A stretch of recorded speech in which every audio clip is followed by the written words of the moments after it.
할렐루야. 9월 둘째 주 예배에 참여한 우리 성도님들 주님의 이름으로 다시 한번 환영하고 축복합니다. 어느 때보다도 또 주님의 위로가 필요한 때에 이 예배가 우리 성도님들에게 한없는 주님의 위로가 임하는 그런 시간 되었으면 좋겠습니다. 지금 바울은 천부장이 소집한 사내들인 공회의 재판을 받고 있습니다. 이 재판 자리에서 바울은 자신을 변호하면서 지금까지 범사에 양심을 따라 하나님을 섬겼다라고 변호했습니다.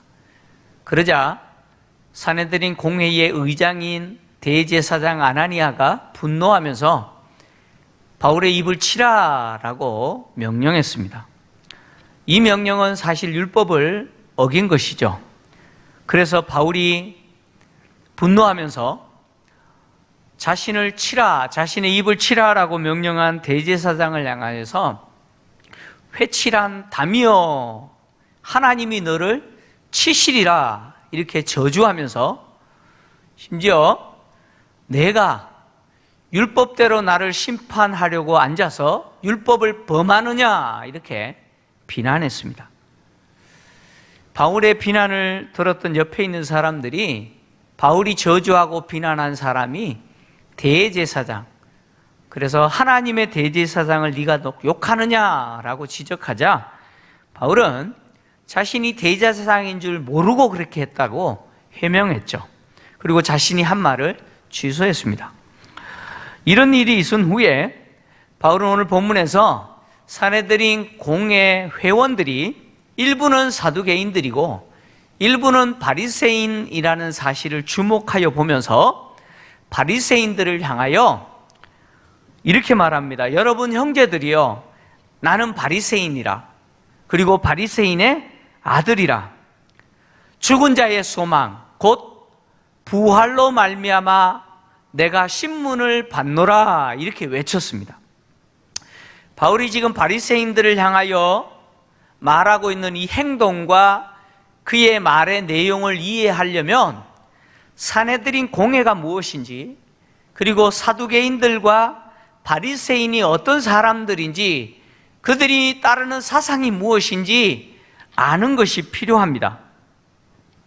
사내들인 공회는 유대 사회에서 정치적, 사법적, 종교적 최고 의결 기관입니다.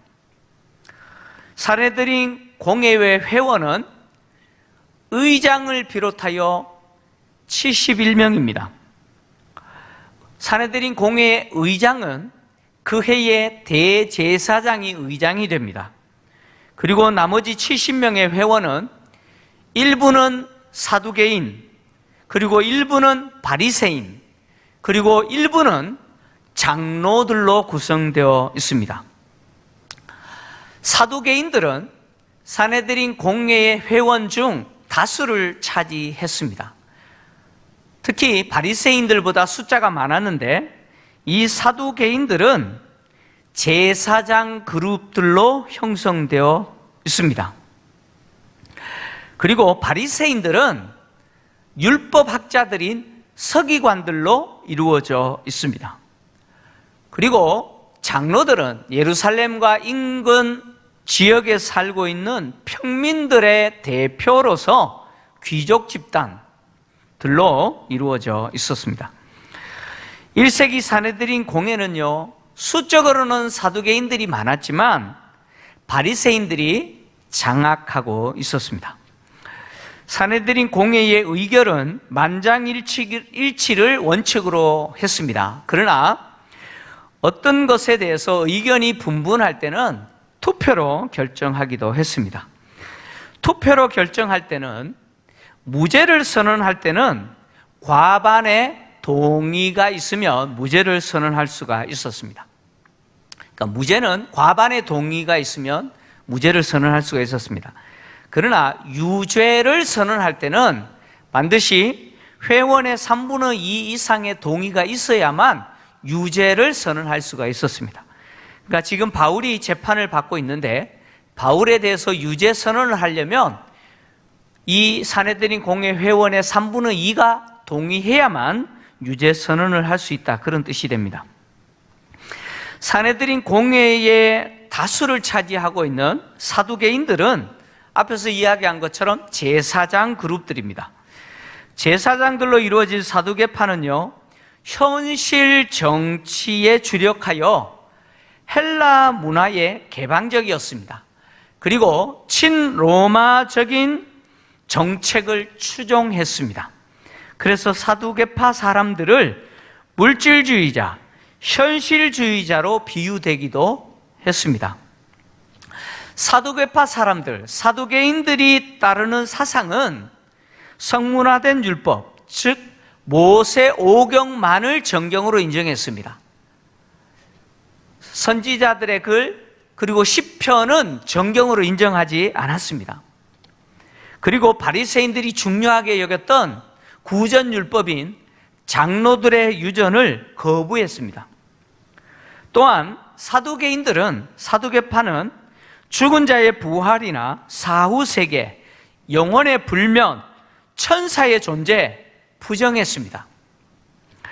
그리고 사두개파 사람들은요, 사람의 몸이 죽으면 영도 함께 죽는다라고 주장했던 헬라의 철학자 에피쿠로스의 사상을 받아들여서 사람이 죽으면 영도 함께 죽는다라고 생각했습니다. 사두개인들의 사상입니다. 그래서 사두개인들은 사람의 운명을 결정하는 것은 누구냐? 자기 자신이다라고 믿었습니다. 바로 이 사람들이 사두개파, 사두개인들의 정체성이었습니다. 이에 반하여 바리새파는, 즉 바리새인들은 BC 2세기경 수리아의 안티오쿠스 에피파네스가 유대를 정복한 이후에 유대를 헬라화 시킬 때 이에 반발하여 자신들은 하나님이 선택한 선민이다라고 하는 선민 사상에 근거하여서 율법을 더욱 준수하고, 그리고 율법에 따라서 경건한 삶을 실천해야 된다라고 분리주의 운동, 즉 헬라화 하려고 했던 바로 안티오쿠스 에피파네스에 대해서 반발하면서 일어났던 분리주의 운동에서 시작된 분파가 바로 바리새파입니다. 그래서 바리새주의 운동을 경건한 당 또는 하시딤 운동 이렇게 불렀습니다. 즉 하시딤 운동이라고 부르기도 했습니다. 바리새인들은 주로 평민으로 이루어져 있는데, 바리새파 사상은요, 모세 오경뿐만 아니라 선지자의 글과 시편까지 구약 성경 전체를 정경, 즉 율법으로 받아들였습니다. 거기에 더해서 성문법인 이 율법뿐만 아니라 구전 율법인 장로의 유전도 굉장히 중요시 여겼습니다. 그리고 바리새파 사람들은 역사가 하나님에 의해서 통제되고 하나님의 목적에 의해서 다스려진다라고 믿었습니다. 그리고 부활과 천사와 영의 존재, 그리고 사후세계에 대해서 그들은 있다라고 믿었습니다. 뿐만 아니라 바리새인들은요, 자신들이 참되고 경건한 이스라엘인으로서 하나님과 각별한 관계를 맺고 있다라고 믿었습니다.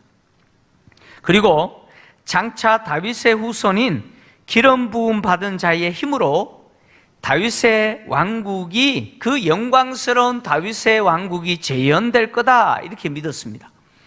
그리고 바리새파 사람들은 하나님의 기름 부음 받은 자, 곧 하나님이 보내실 그 메시아는 하나님에 의해서 이스라엘을 다스릴 왕으로 높임을 받게 될 거다라고 믿었습니다. 이것이 바리새파 사람들이 따랐던 사상입니다. 1세기 팔레스타인 땅에 바리새인들이 얼마나 있었느냐? 그 수가 요세푸스에 의하면 6,000명 정도 있었다라고 합니다. 적은 숫자가 아니죠. 바리새인들은 주로 앞에서 이야기한 것처럼 평민으로 이루어졌습니다. 근데 이렇게 평민으로 이루어진 바리새인들 중에 율법을 배워서 율법학자가 된 사람들이 있었는데, 이들이 바로 성경에 등장한 서기관들입니다.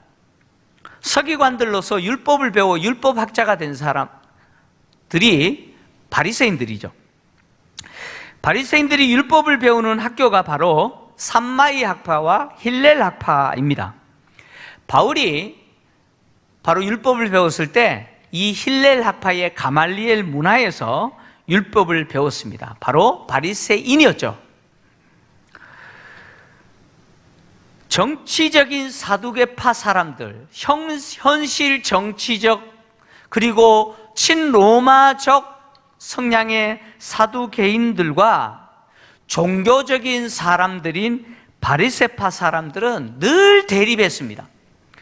특히 영적인 존재, 그 부활과 관련하여서는 바리새파 율법학자들은요, 부활을 믿지 않는 사두개파 사람들을 뭐라고 인정했냐면 이단이다, 이렇게 인정할 정도였습니다. 바리새인들은 자신들의 조상들이 부활에 대한 소망을 가졌다라고 믿었습니다. 그래서 조상들이 가지고 있는 그 부활에 대한 소망, 그 소망대로 그들의 조상들이 언젠가는 부활할 거다라고 믿었던 사람들이 바리새인입니다. 그래서 바리새인들은 조상들이 가졌던 그 부활 신앙을 자신들도 가지고 있어서 조상들이 부활할 때 자신들도 부활할 것이라고 믿었습니다. 후대 바리새인들 율법학자인 랍비, 랍비들이 다 바리새인들 아닙니까? 이 랍비들이 남겨놓은 문서인 미시나에 의하면 이런 기록이 있습니다. 죽은 자의 부활이 없다고 말하는 자들은 장차 올 시대에 얻을 몫이 없는 자들 가운데 포함된다, 이렇게 기록되어 있습니다. 미시나가 바로 율법학자들인 바리새인 랍비가 기록했는데, 이것은 바로 부활을 부정하는 사두개인들을 비판하기 위해서 이렇게 기록한 거죠. 바울은 사내들인 공회의 회원들인, 일부 회원들인 바리새인들에게 자신이 바리새인이고 바리새인의 아들이다, 이렇게 외쳤죠. 바울이 자신을 바리새인이다, 바리새인의 아들이다 라고 외쳤다고 해서 예수님이 신랄하게 비판했던 바리새인들의 그 외식적인 행위까지 바울이 인정했다라고 보면 안 됩니다. 바울은 누구보다도 바리새인들이 예수님을 대적했고 예수님을 받아들이지 않았을 뿐만 아니라 예수님의 가르침과는 전혀 다르게 사는 자들이라는 사실 잘 알고 있습니다. 과거에 자기도 그랬잖아요. 그럼에도 불구하고 지금 자기가 바리새인이다, 바리새인의 아들이다 라고 말한 것은 자기의 배경이 바리새인이라는 사실을 말한 것입니다. 그리고 또 부활로 말미암아 내가 신문을 받노다, 즉 죽은 자의 소망, 곧 부활로 말미암아 내가 신문을 받노라 라고 말한 것은 바리새인들이 믿고 있는 그 부활 사상이 바울이 말하고 있는, 증언하고 있는 예수님의 부활이라는 내용과 다르지 않기 때문에 그렇습니다. 이런 배경적인 부분을 감안하여서 바울은 지금 자기가 바리새인이요, 바리새인의 아들이요, 그리고 죽은 자의 소망, 곧 부활로 말미암아 내가 신문을 받는다라고 외친 것이죠. 바울이 이렇게 외치자 사내들인 공회는요, 마치 홍해가 쫙 갈라지는 것처럼 사두개파와 바리새파로 쫙 나누어졌습니다. 갈라졌습니다.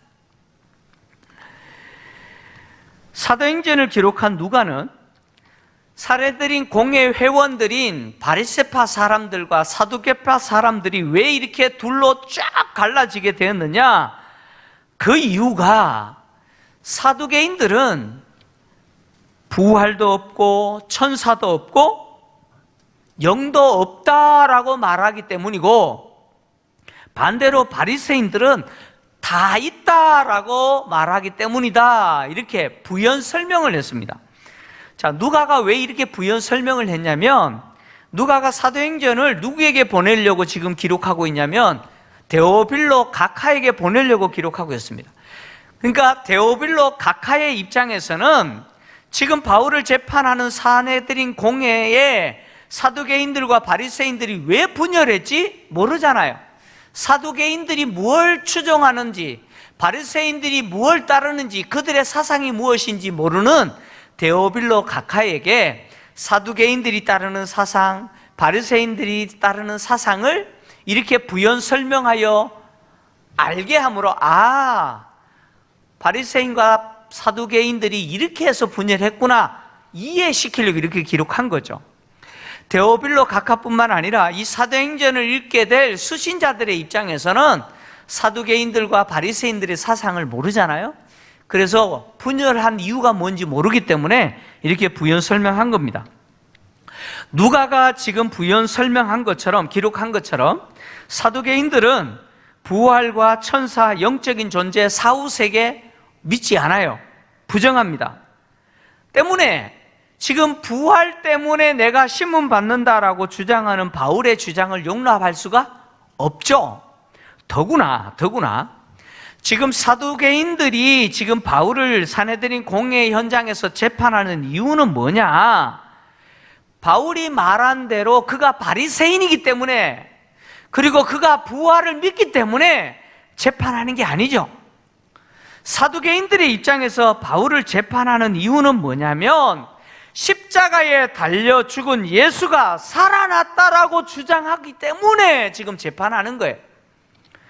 사두개인들이 알고 있는 예수는 스스로 하나님의 아들이라고 주장했다가 사내들인 공회의 재판을 통해서 신성모독죄로 유죄 판결 받고 로마 총독인 본디오 빌라도의 사형 선고 받아 십자가에 달려 하나님께 저주받아 나무에 달려 죽은 죄인일 뿐이었습니다.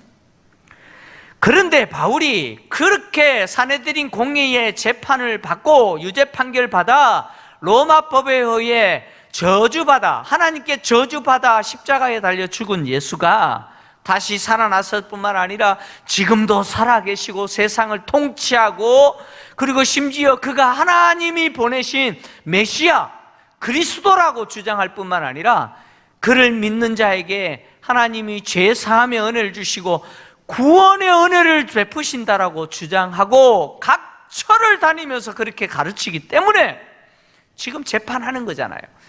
바울의 그 가르침과 행동은 신성모독하는 것이라고 생각했잖아요.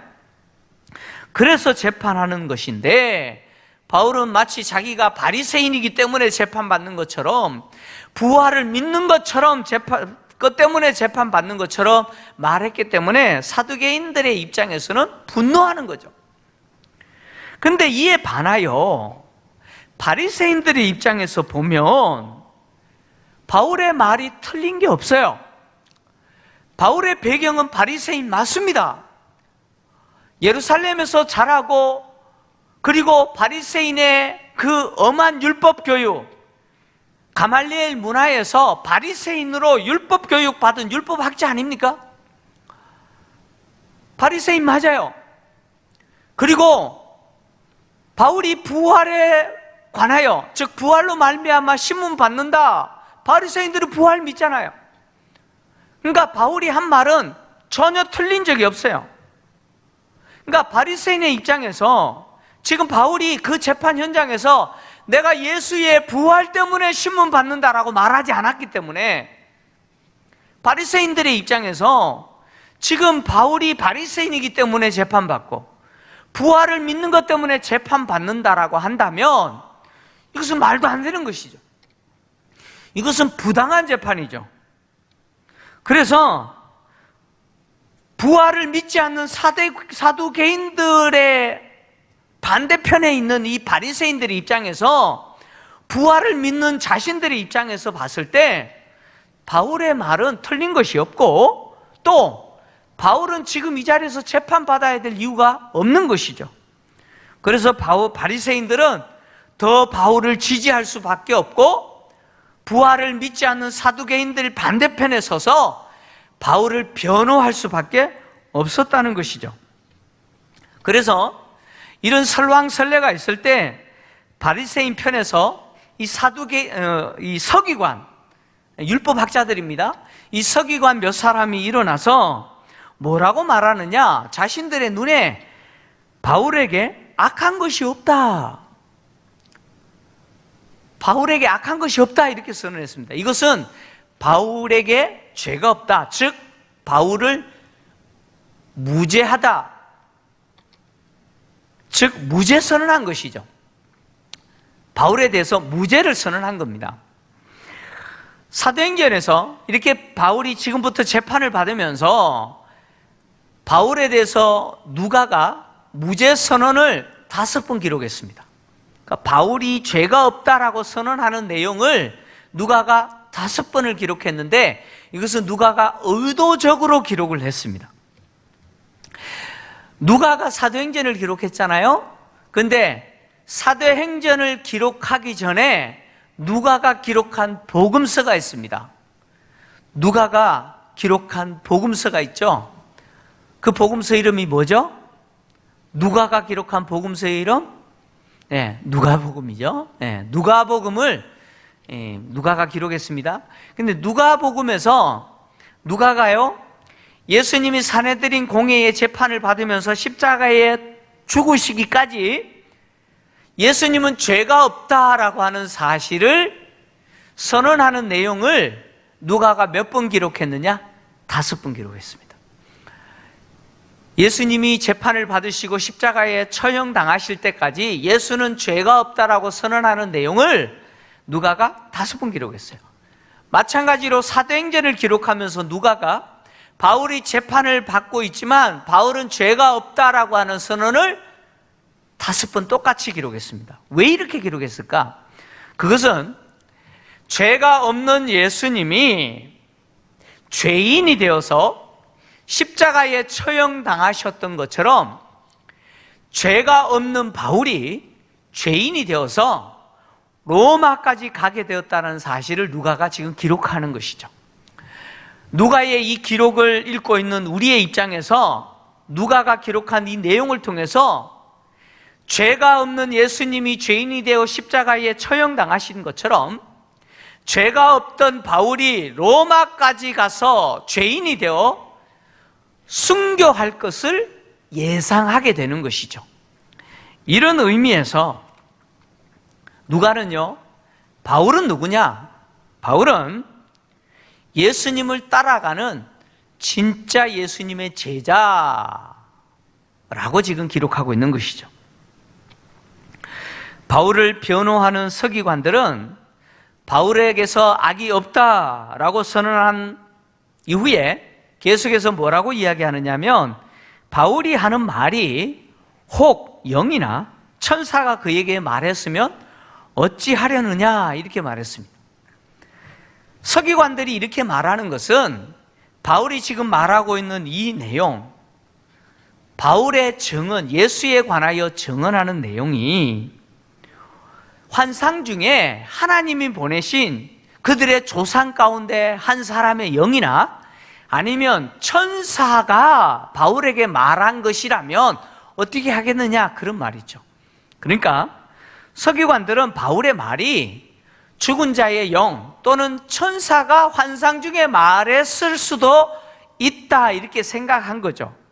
만약에 그들의 생각처럼 바울이 하고 있는 이 말이 하나님이 보낸 그들의 조상 가운데 죽은 한 사람의 영이나 아니면 천사가 환상 중에 바울에게 말했다면 지금 이 재판을 하게 되면 이것은 누구를 대적하는 것이냐?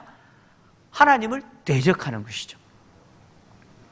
뿐만 아니라 바울이 지금 말하고 있는 이 내용은 결국 어떤 영이 죽은 자의 영이나 천사가 환상 중에 말한 것이라면 사실 바울이라는 이 사람은 바리새인들이 따르는 그 사상이 진리다라고 하는 것을 증명해 주는 사람이죠. 자신들이 믿고 따르는 그 부활에 대해서 증명해 주는 사람이지 결코 재판을 받아야 될 사람, 죄를 지은 자가 아니다라고 하는 것을 이 서기관들이 말을 하고 있는 것이죠.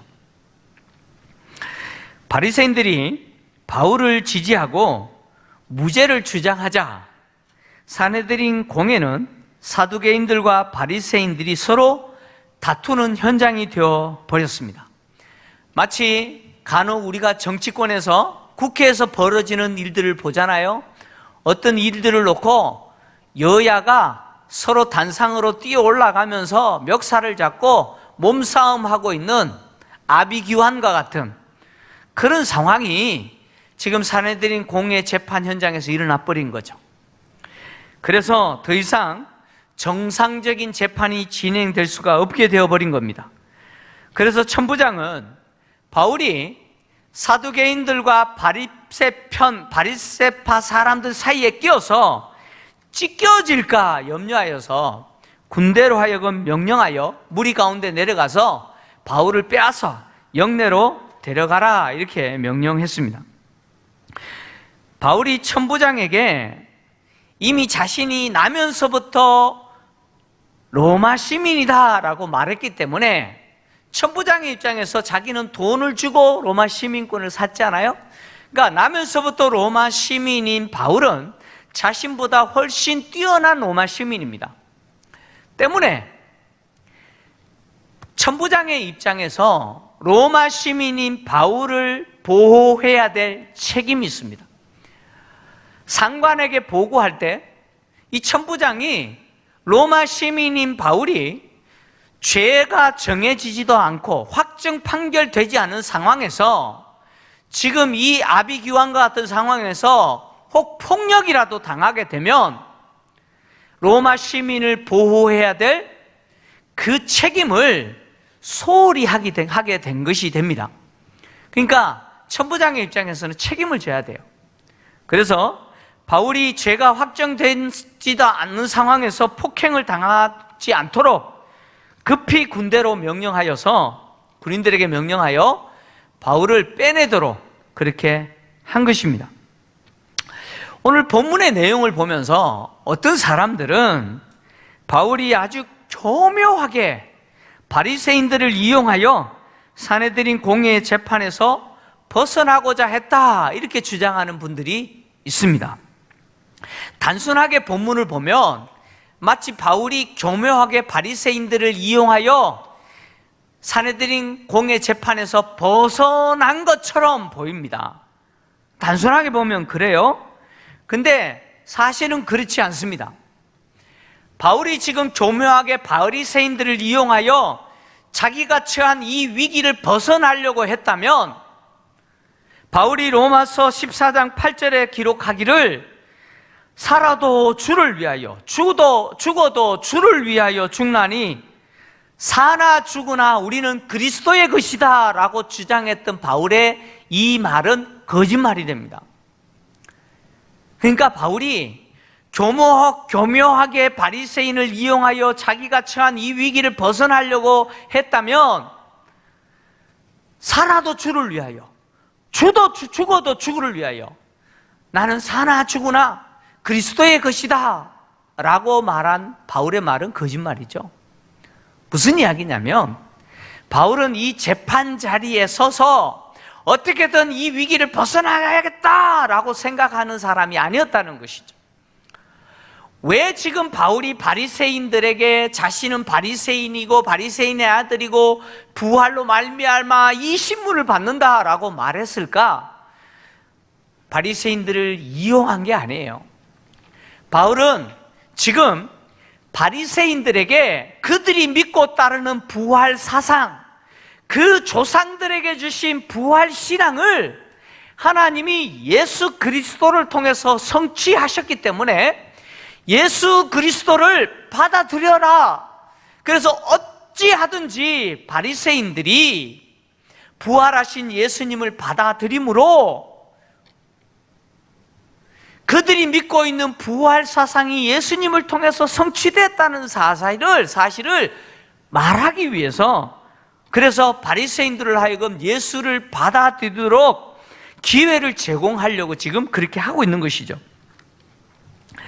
바리새인들이 가지고 있는 부활에 관한 신앙은요, 하나님이 조상들에게 주신 겁니다. 그래서 여러분 구약 성경을 보면 아브라함을 비롯하여 그 믿음의 조상들이 부활의 신앙을 가지고 있다는 사실을 우리는 발견합니다. 그 조상들이 하나님이 주신 부활 신앙을 가지고 있었습니다. 근데 그 부활 신앙을 하나님은 누구를 통해서 성취하셨느냐? 예수 그리스도를 통해서 성취하셨다는 것입니다. 그러니까 조상들이 가지고 있는 그 부활 신앙은 예수님을 통해서 성취될 부활 신앙이라는 것이죠. 그래서 그 조상들이 가지고 있는 부활 신앙이 예수님의 부활을 통해서 성취됨으로 인해서 그 조상들이 믿고 있는 그 부활, 예수님의 부활을 통해서 성취되어 이제 예수님을 통해서 그 조상들도 부활하게 된다, 그런 이야기죠. 그래서 바울은 고린도전서 15장을 통해서 아주 중요한 이야기를 기록했습니다. 고린도전서 15장 16절에서 17절까지를 우리 같이 읽겠습니다. 성도님들 화면을 보시면서 같이 읽겠습니다. 시작. 만일 죽은 자가 다시 살아나는 일이 없으면 그리스도도 다시 살아나신 일이 없었을 터이요, 그리스도께서 다시 살아나신 일이 없으면 너희의 믿음도 헛되고 너희가 여전히 죄 가운데 있을 것이요. 아멘. 이게 무슨 이야기냐면 바울이 부활을 증언하는 내용입니다. 부활은 반드시 있다, 우리의 부활 반드시 있다라고 하는 것을 증언하기 위해서 지금 이것을 기록했는데 역설적으로 이렇게 기록한 거죠. 죽은 자가 다시 살아나지 못한다면 누구의 부활도 없느냐? 그리스도의 부활도 없어야 된다는 거예요. 뒤집어서 이야기하면 예수님의 부활이 있기 때문에, 예수님의 부활이 사실이기 때문에 그 부활로 말미암아 죽은 자가 다시 살아나는 부활도 있다, 그런 이야기죠. 그래서 예수님의 부활은 부활의 첫 열매가 되는 것이죠. 그래서 예수님의 부활이 있기 때문에 그 예수님의 부활로 인하여 성취된 그 조상들의 부활 신앙대로 조상들도 부활할 것이고, 그리고 예수를 영접한, 그래서 나도 부활할 거라고 하는 그 부활 신앙을 갖고 있는 신약 교회 성도들, 저와 여러분들도 예수님의 부활로 인해서 우리도 부활하게 될 거다라고 지금 말하는 것이죠. 바리새인들은 부활 신앙을 이미 갖고 있기 때문에 부활에 대해서 부정하는, 부활은 없다라고 주장하는 사두개인들에 비하여 예수님의 부활을 받아들일 가능성이 훨씬 높은 사람들입니다. 사두개인들이 예수님의 부활을 믿고 받아들이려면 그들이 부활은 없다, 영은 없다, 천사도 없다, 사후세계도 없다라고 주장하고 믿고 있는 그들의 교리와 사상 완전히 바꿔야 됩니다. 그러나 바리새인들은 조상들이 부활신앙 가졌다, 그리고 그 부활신앙 우리도 가지고 있다, 조상들이 부활하는 것처럼 우리도 하나님이 반드시 부활시킬 것이다, 다시 살아나게 하실 것이다 라고 하는 그 부활신앙 이미 갖고 있기 때문에 예수님의 부활을 받아들일 가능성이 훨씬 높은 사람들이죠. 바울은 부활하신 예수님을 만났기 때문에 조상들이 가졌던 이 부활신앙이 예수님을 통해서 하나님이 성취하셨다는 사실을 알았습니다.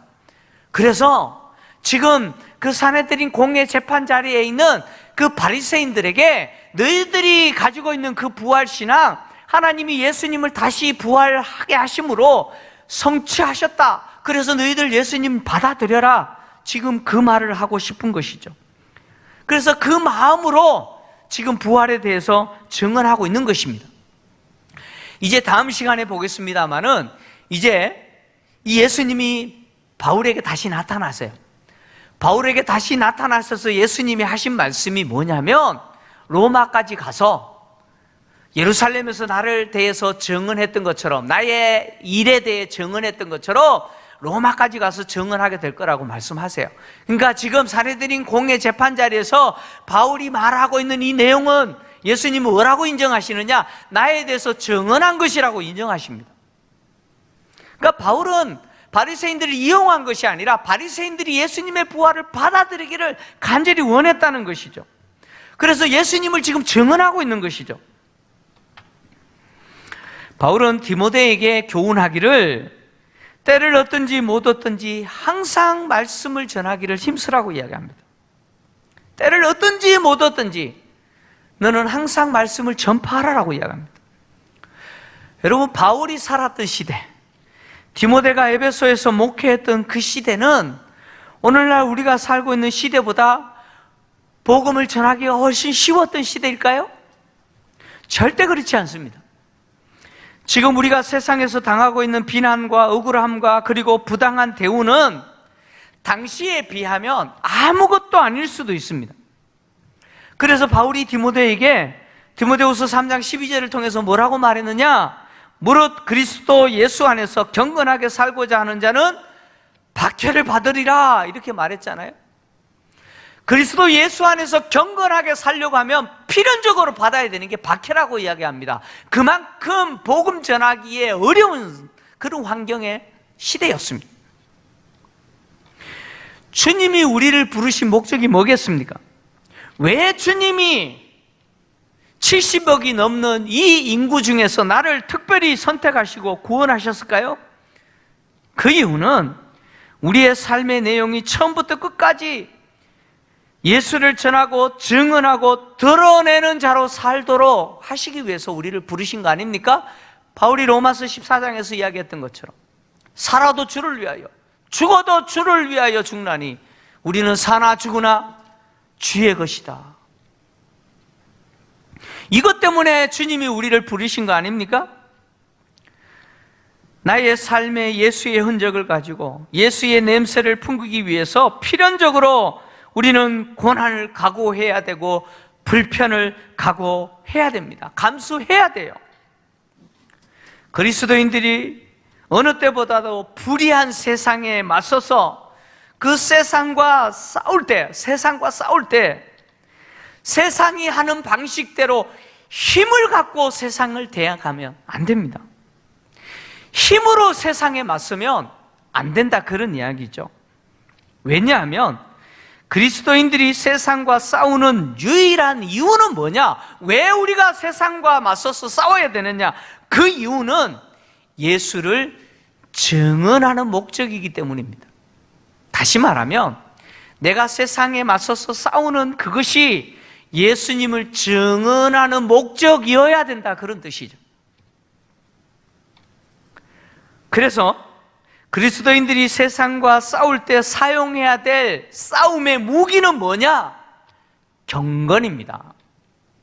그리스도인들이 세상에 맞서서 세상과 싸울 때 우리가 사용하는 무기는 뭐냐? 여러분, 힘이 아니에요. 우리의 무기는 뭐냐? 경건입니다. 경건입니다. 세상의 집권자들이 행하는 그 악행들, 불의한 자들이 행하는 그 악은 하나님이 보시고 하나님이 판단하시고 그리고 그들이 행한 대로 하나님은 반드시 대가집을 할 것입니다. 하나님이 하실 거예요. 우리가 그런 세상에 대해서 맞서서 세상과 싸울 때 우리가 사용해야 되는 도구는 바로 경건입니다. 경건이에요. 그래서 오늘날 이 시대를 살아가는 교회와 성도들이 어느 때보다도 세상에 맞서서 우리가 취해야 될 태도는 경건이죠. 하나님의 말씀을 더 사랑하고 더 가까이 하고 더 많이 읽어야 돼요. 어느 때보다도 하나님 앞에 무릎 꿇고 기도하는 시간을 더 가져야 돼요. 매사에 나의 삶이 선을 행하도록 애쓰고 노력해야 됩니다. 경건으로 세상에 대해서 맞서야 합니다. 바울이 로마서를 통해서 이야기한 것처럼 선으로 악을 이기라 라고 했던 것처럼 그리스도인들이 세상을 이길 수 있는 유일한 방법은 선으로 악을 이기는 겁니다. 경건한 삶을 실천하고 어느 때보다도 우리가 더욱더 믿음의 삶, 하나님의 말씀과 기도에 더 힘쓰고 우리의 말과 행동이 세상에 대해서 예수님을 증언하고 예수님을 드러내고 예수님을 보여주는 삶을 살아갈 때 세상은요, 그렇게 경건한 삶을 실천하는 그리스도인들을 이기지 못합니다. 세상이 감당하지 못하는 사람은 누구냐? 바로 경건으로 세상에 대응하는 사람입니다. 사랑하는 성도 여러분, 참 힘든 시간을 우리는 보내고 있습니다. 그러나 어느 때보다도 우리가 하나님의 말씀을 더욱 사랑하고 더 기도에 힘쓰고 우리의 말과 행동이 예수를 증언하고 예수님을 드러내고 예수님을 보여주는 선한 행위가 될 때, 선한 일을 행할 때, 경건에 힘쓸 때 우리는 능히 세상을 이길 수 있으리라 믿습니다. 세상이 감당하지 못하는 그 경건한 삶을 실천하는 저와 여러분 되기를 주의 이름으로 축원합니다.